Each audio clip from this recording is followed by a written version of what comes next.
I get all that energy from?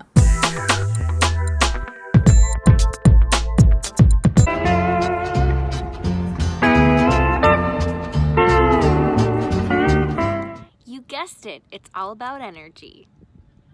Like the energy of the sun.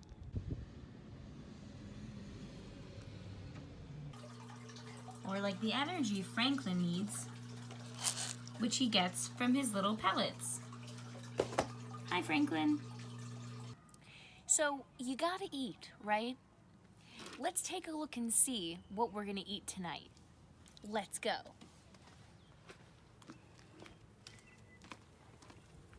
All right, what's in this grill right here? It's some salmon. Now I'll ask you this question. Where did the salmon come from? And what does the salmon eat? We'll come right back. Lipids, specifically triglycerides, which we've talked about, can take several different forms. Let's talk about some of these forms. So we know that we can have saturated and unsaturated triglycerides. Now let's see what we have and look at some examples. So I have here a few lipids, so products that have fats in them or are composed of fat. So we have vegetable oil right here, and we can take a look at the ingredients on the side and the nutritional facts. So notice what we see on the nutritional facts. So we've got calories, we have serving size, servings per container, we have total fat, saturated fat, polyunsaturated fat, and monounsaturated fat. Now this is soybean oil, and we know oil is a lipid. Let's take a look at some of these other ones. So we have another liquid oil, which is truffle oil. So it's extra virgin olive oil with truffle flavor. There's no label on here, but this is an olive oil. So this also has fats in it, right? It's a lipid. So let's take a look at what we see on the front here. We can also see the different ingredients on the side. So we have our serving size, our calories, our fat. We have saturated fat, trans fat, polyunsaturated fat, monounsaturated fat. Now, what do these all mean? Well, we'll explore that in just a second. Finally, we have butter. Now, you all are familiar with butter, and let's take a look at what the ingredients are on the side and what the nutritional facts are. So we've got 11 grams of total fat. We have 7 grams of saturated fat. You'll notice that some of these fats, some of these oils, are either liquid or solid.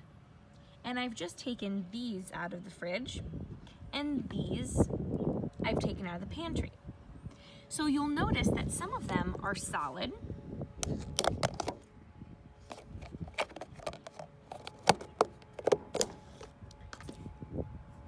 and some are liquid. When we consider the structure of lipids, you'll notice that unsaturated fats, have a kink in them. So it's much harder for them to stack on top of each other. Saturated fats do not have a kink, do not have double bonds in their structure, which makes them easier to stack on top of each other, thus making them more able to be solid at room temperature. So again, foods high in saturated fats are going to be likely solid at room temperature, like butters and margarines. And foods that are liquid at room temperature are going to be ones that tend to have a greater amount of unsaturated fats, fats that have double bonds in their triglyceride chains. So this salmon right here, ignore the mustard.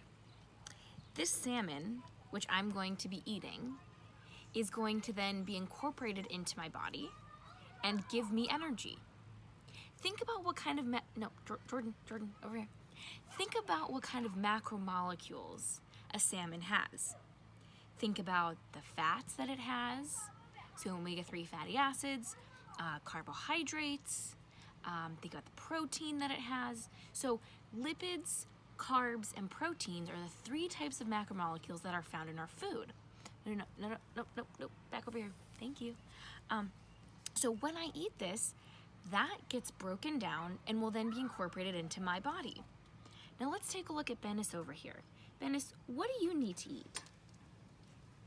Salmon. Oh, you also need to eat salmon. Well, Bennis needs to eat salmon too, I guess. So let's see how she likes the salmon. It's really hot, Bennis. Can you sit, please?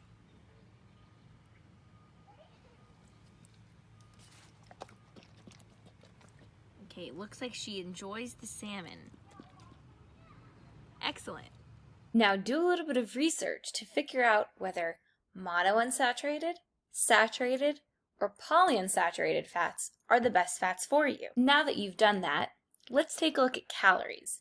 When we actually see the calorie content on some food ingredient, like for example, the butter, you'll notice that we see a big C calorie. So that's actually on purpose. Big C calories are different than little c calories. So whenever you're eating something, the calories on the side are actually kilocalories. Kilocalories are 1,000 times more than a calorie. Let's take a look at what a calorie means. Is a calorie a calorie?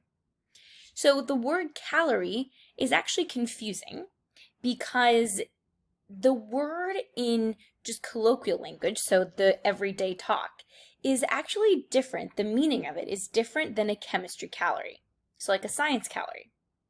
So in chemistry, a calorie is the amount of energy needed to raise the temperature of 1 gram of water by 1 degree Celsius. So it's an amount of energy. The calories listed on food are actually kilocalories. So 1,000 times those calories. So in here, where we have 100 big C calories, those are 1,000 times the number of calories, number of chemistry calories that a serving of butter has. So it was considered cumbersome to use the term kilocalorie when referring to food, so the prefix was dropped. For years when the term calorie was used to refer to food, it was written with a capital C. So a big C calorie was the energy needed to raise the temperature of 1 kilogram of water, and a little c calorie was the energy to raise the temperature of 1 gram of water. 1 gram is 1,000 times less than 1 kilogram. Even that practice has fallen out of favor in recent years, and both types of calories are written with lowercase letters. So you may actually see little c calories around, but they really still mean kilocalories. So be careful what you're looking at. Because of the confusion, most scientists have abandoned the term calorie in favor of the SI measurement unit of measure for energy called the joule. You may have heard of the joule. 1 calorie, 1 chemistry calorie, is equal to 4.186 joules, and 1 big C or food calorie is equal to 4,186 joules. So a big C calorie is 1,000 times more energy than a little c calorie. Now you might see things like trans fats, cis fats, saturated, unsaturated, and like we just talked about, saturated fats are going to be those that have chains without double bonds. So there are no double bonds within these carbon-hydrogen chains. Remember, these are hydrogens and these are carbons. But unsaturated fats do have double bonds within their structure.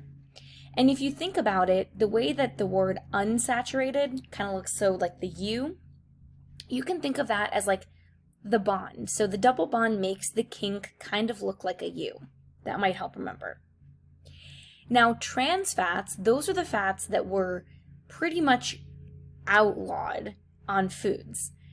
So much so that a lot of food manufacturers don't actually put trans fats into their foods, though these are the fats that actually taste the best. Cis fats are the ones that we're used to seeing. So unsaturated cis fats have the hydrogen atoms on the same side, so cis meaning same, of the double bond, while trans fats have hydrogens on the opposite side of the double bond. Now, lipids and carbohydrates, which ones of these actually give you more energy or have more energy potential? Now, if we look at lipids, they have a very dense carbon-hydrogen structure, which means that we have a lot of carbon-hydrogen bonds. Due to this, and if we then compare it with our sugar or our carbs, we can see that yes, there are structures with carbon-hydrogen bonds, but many fewer bonds of carbon and hydrogen in carbohydrates than there are in lipids. If we compare lipids and carbohydrates, you'll see that there is a difference in their structure. Lipids have a very high amount of carbon-hydrogen bonds. These carbon-hydrogen bonds have a lot of energy potential.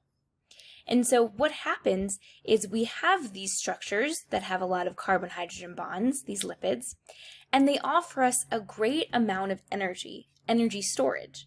That's why a lot of energy is stored as fat in the body, as compared to simpler structures like these of carbohydrates, which can still provide a great amount of energy storage and energy usage, but they do provide less energy potential than lipids do. Now take a look at one of your labels. Take a look at one of the labels of the foods that you would consider to be a healthier food. Butter is not one of those. Notice the things that I've put down in the document for you to notice. So what food item you've chosen, the serving size, what are some of the facts about that food on the nutrition label? So notice the fats and the types of fats that there are in it, the cholesterol, the sodium, carbs, proteins, and you can also take a look and see if there's any vitamins or nutrients. And what I want you to think about is this food actually healthy for you? So is the content of fat, is the type of fat, are the amounts of carbs, are the amounts of proteins actually healthy for you? So when you think about that, look into the kind of food and see whether this food is actually a health food or not. Then, for number 10, I want you to tell me what kinds of foods you've been eating during quarantine. I'm not judging you, I'm just curious. Curious to know what kinds of foods you've been going to now that you're home and don't necessarily have the foods that you have at school. Remember that by eating things, you are then taking the energy that was in those things and are now using it as your own. Anything you've eaten, whether it's a burger or candy, has its origin with the energy source of the sun. So things that are going to be producers that originally make the glucose through photosynthesis can then be eaten by things that eat the things that went through photosynthesis.